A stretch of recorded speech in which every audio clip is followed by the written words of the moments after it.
You apologize before you even start talking. You downplay the promotion, the good grade, the compliment. Someone just gave you like. It's something you need to deflect instead of accept. People call you humble. Your family calls you the easy one. But somewhere underneath that, there's a quiet, constant feeling that you're not allowed to take up too much space. Not too loud, not too proud, not too much. What if that's not humility at all? What if it's something you were trained to do a long time ago by people who needed you to be smaller than you actually were? Stick around, because by the end of this video, you'll understand exactly where this habit came from, and more importantly, how to finally stop doing it. Sign 1. You downplay your achievements before anyone else can. You get the result you worked hard for, and the first thing out of your mouth is it's not a big deal or I just got lucky. You're not being modest. You're getting ahead of the moment, softening it before it gets too big, before it makes you a target.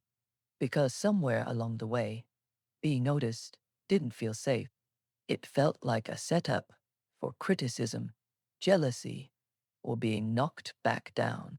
So you learn to do the knocking down yourself, first quietly, before anyone else could. Sign 2. You feel guilty when someone compliments you. Compliment lands, and instead of warmth, you feel this flicker of discomfort. Maybe you laugh it off.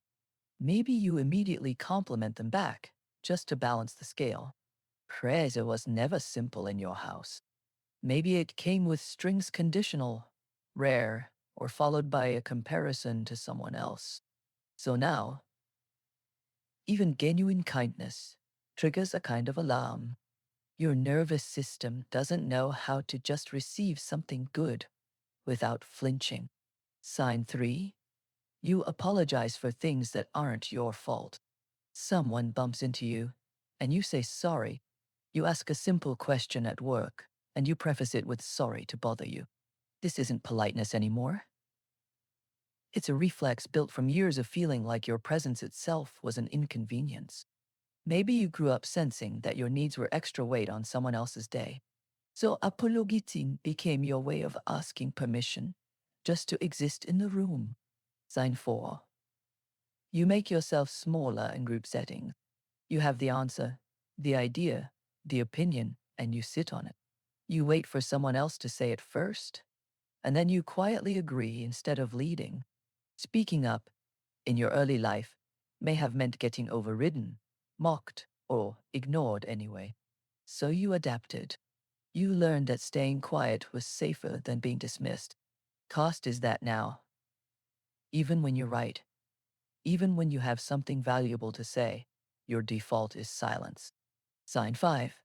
You feel uncomfortable being the center of attention, even in good moments.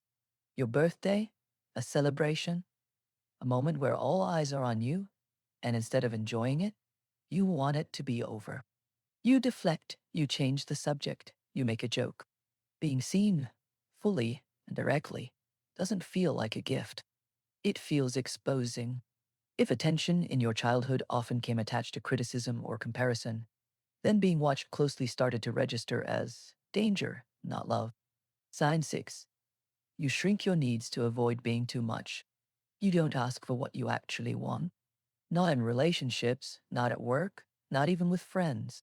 You tell yourself it's not that important, that you can handle it on your own, that asking would just be a burden. This usually comes from a very specific lesson that your needs, when expressed, were met with frustration, dismissal, or guilt tripping. So you stopped expressing them, not because you don't have needs, because expressing them used to cost you something. Sign 7. You feel safest when you're useful, not when you're simply yourself. You notice that you relax around people only once you've done something for them, helped, fixed, listened, given advice. Just existing, without performing a role, feels strangely unsafe. That's because somewhere early on, your value got tied to your usefulness. Love felt conditional on what you contributed, not on who you actually were.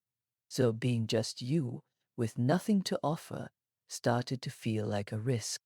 Here's the thing nobody tells you about shrinking yourself.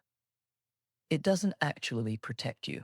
It just makes you invisible in your own life. You spend so much energy managing how much space you take up that you never get to find out what you're actually capable of, what you actually want, who you actually are underneath all that careful smallness. This wasn't a personality trait.